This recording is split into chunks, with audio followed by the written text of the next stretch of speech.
All right, folks, we're back on the panel. Ron Christie rejoins us, as does C. Edmund Wright. And one more issue on this Sergeant Bergdahl. Again, guilty on MSNBC. Chuck Todd was saying how that some aides, White House aides, were saying they didn't think that Bergdahl would be, and this is the term, swift-boated. So they're launching a coordinated attack against the very soldiers. The State Department woman the other day, and it wasn't Psaki, it was somebody else who I never saw, said that, well, you know, these stories, it's like telephone, the game of telephone, and it's passed down from one to the other, and at 5 years, people's memories tend to go, and now you hear swift boating. They're attacking the honorable serving soldiers. Edmund? I mean, that's just beneath contempt. Clearly a political calculation. They assume that anyone who's worried about the honor of the soldiers is probably going to vote Republican anyway, and they're just trying to gin up, hatred of the generic Republican brand, and trying to excuse Obama and the administration for this trade at the same time. I don't think it's going to work. I mean, the soldiers are, nobody's afraid to speak out anymore, and that's been refreshing to see. Ron? Well, not only do I think Edmund's right, but here's the real difference between the Bush administration and the Obama administration.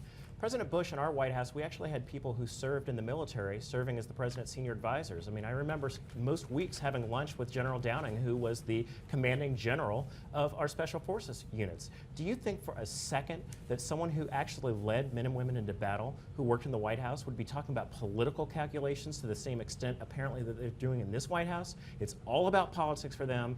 They don't understand the creed of duty, honor, country when it comes to our folks in the military. All right, there were some primaries yesterday, gentlemen, and one under the microscope in particular is apparently going to result in a runoff between the man who has been in the U.S. Senate for many, many, many years, and we're talking about incumbent Representative Thad Cochran. He will, in the state of Mississippi, be going against the man who actually edged him out but didn't get to 50%, and that's Chris McDaniel, the state representative backed by the Tea Party, Sarah Palin, Rick Santorum, and others. And Ron, are you, first of all, he overcame this scandal of someone taking a picture of Thad Cochran's wife in a nursing home. He said he had nothing to do with it, and he surged at the end to just fall short of the needed 50%. And the speculation is, I'd love to know your take on this, that going forward for the runoff, he will do even better in a runoff. Well, I think he will. I think you're looking at a election that's going to take place later on this month. It's going to be a very short field. You're going to have the most conservative folks coming out to vote for it, and you're going to have a very small turnout. And if you're an incumbent like Thad Cochran, who's been in the Senate for many, many decades, who couldn't even muster enough votes to come out and win this outright, I think it's going to be, the wind is going to be behind the back of the challenger, and the incumbent's in trouble. Edmund? Yeah, I think Ron's exactly right. In fact, there's some rumors going around that the super PACs and the National Republican Senatorial Committee and other folks who've been backing Cochran are pulling out of Mississippi for the very reasons Ron mentioned. And incumbents almost never win in this situation. But I got to tell you, Starbucks and Google and Microsoft and Apple and Walmart, I mean, they weren't even invented when Thad Cochran became a member of Congress. It's time for him to go. And in the state of Iowa, he had another very interesting campaign, and it was State Senator Joni Ernst. She won her primary, and very wide appeal there. And a lot of people say that she will be the next senator for this open seat in the state of Iowa. Ron, are you excited about her? I am excited about her. This is one of the key seats that the Republicans and conservatives need to take back control of the United States Senate with Harkin retiring, and I think this is going to be the one. I think that she is very smart. She has a very good sense of cross appeal, and she's going to be very tough to beat in the Hawkeye state this year. And I think the Democrats, if they're wise, they should be very worried about their prospects of winning this seat. And very briefly, Edmund? Yeah, the Tom Harkin seat. If this could flip to Joni Ernst as opposed to Tom Harkin, who's retiring, I mean, that would be a dramatic shift. What I can't believe, however, is we've talked about 2 primaries, and I'm in full agreement with a Bush administration person. I don't think that's ever happened before.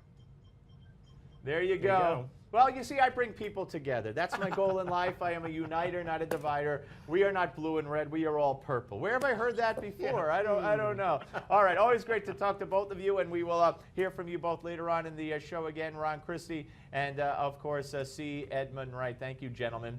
Very interesting talk. Lots to talk about. You know, it might be coming up on the summer, but there's never a dull moment. And we will be back with more of the Steve Malzberg Show. But first, today's moment, America's moment, takes us back to the day that John Wayne won his Oscar.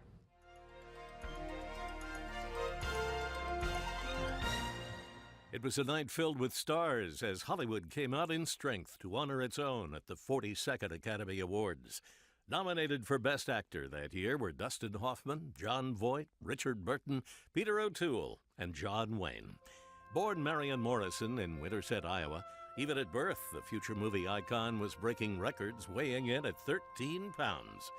After graduating from USC on a football scholarship, this young man became an aspiring actor, changed his name to John Wayne, and the rest became box office history.